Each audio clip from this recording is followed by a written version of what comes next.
Assalamualaikum warahmatullahi wabarakatuh. Perkenalkan, nama saya Karissa Desnasya Kolika dari kelas 11C nomor absen 11 yang ingin membahas tentang kasus penghilangan nyawa seorang anak kecil di Banten. Kita ke informasi selanjutnya, pemirsa. Polisi meringkus 5 orang pelaku yang terlibat kasus penculikan dan pembunuhan terhadap anak 5 tahun yang jasadnya ditemukan di Kabupaten Lebak, Banten dalam kondisi dilakban di wilayah Cilegon, Pandeglang pada Sabtu lalu. Nah, deskripsi singkat mengenai kasus ini yaitu ditemukannya mayat anak perempuan yang diperkirakan berusia 5 tahun yang tergeletak di atas bebatuan pinggir pantai.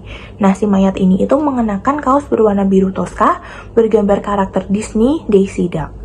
Nah, si mayat ini juga mengenakan celana panjang berwarna biru bergambar Winnie the Pooh yang ditemukan di Pantai Cihara, Kabupaten Lebak pada Kamis 19 September 2024 lalu. Nah, di sini itu udah mulai curiga nih, karena terdapat persamaan ciri-ciri antara mayat yang ditemukan dengan ciri anak perempuan yang hilang di kota Cilegon beberapa waktu lalu. Jadi ada anak hilang juga gitu. Nah, ternyata setelah diselidiki, ini tuh beneran, dan ini nama anaknya itu Akila Tunisa Priska Herlan. Nah, si Akila ini warga Kelurahan Ciwedus, Kecamatan Cilegon, Kota Cilegon, Banten. Nah, dia dinyatakan hilang saat berada di rumahnya sejak Selasa 17 September 2024 siang. Si Akila ini tuh hilang di dalam rumah seusai ditinggal sang ibu sebentar yang pergi menjemput sang ayah yang berada tidak jauh dari kediaman mereka. Nah, ini tuh karena ibunya itu mikir ini deket, jadi udah deh ninggalin anaknya aja gitu.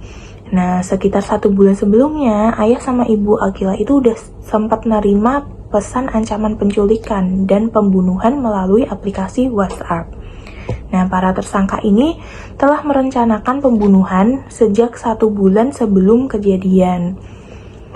Jadi, awalnya mereka ini nargetin untuk membunuh ibunya Akila, tapi karena rencana itu nggak terlaksana, akhirnya para tersangka itu nargetin anaknya yang bisa kita sebut itu Akila gitu. Nah, menurut kepolisian ini, ayah sama ibunya korban alias Akila udah ngelaporin pesan ancaman, tetapi polisi menyebutkan korban ini nggak jadi lapor. Nah, terus faktor penyebab pembunuhan ini itu bisa terjadi karena faktor eksternal. Nah, motif para pelaku tega menculik dan membunuh korban lantaran 2 pelaku berinisial RH sama SA ini merasa sakit hati kepada ibu korban karena ditagih hutang. Jadi alasannya karena pelaku ini punya hutang gitu kepada ibunya Akila.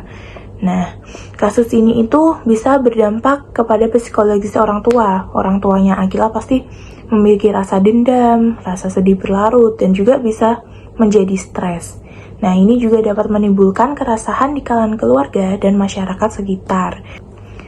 Agar hal ini tidak terulang kembali, kita harus melakukan upaya-upaya nih, seperti upaya preventif, yang kita bisa mengadakan sosialisasi pihak kepolisian dan sosialisasi keagamaan agar terhindar dari perbuatan buruk, serta upaya represif untuk memenjarakan pelaku karena merugikan orang lain. Nah, jadi itu tadi kisahnya si Akila beserta analisis saya tentang faktor, penyebab, dampak, deskripsi kasus, dan upaya-upayanya. Sekian, terima kasih. Wassalamualaikum warahmatullahi wabarakatuh.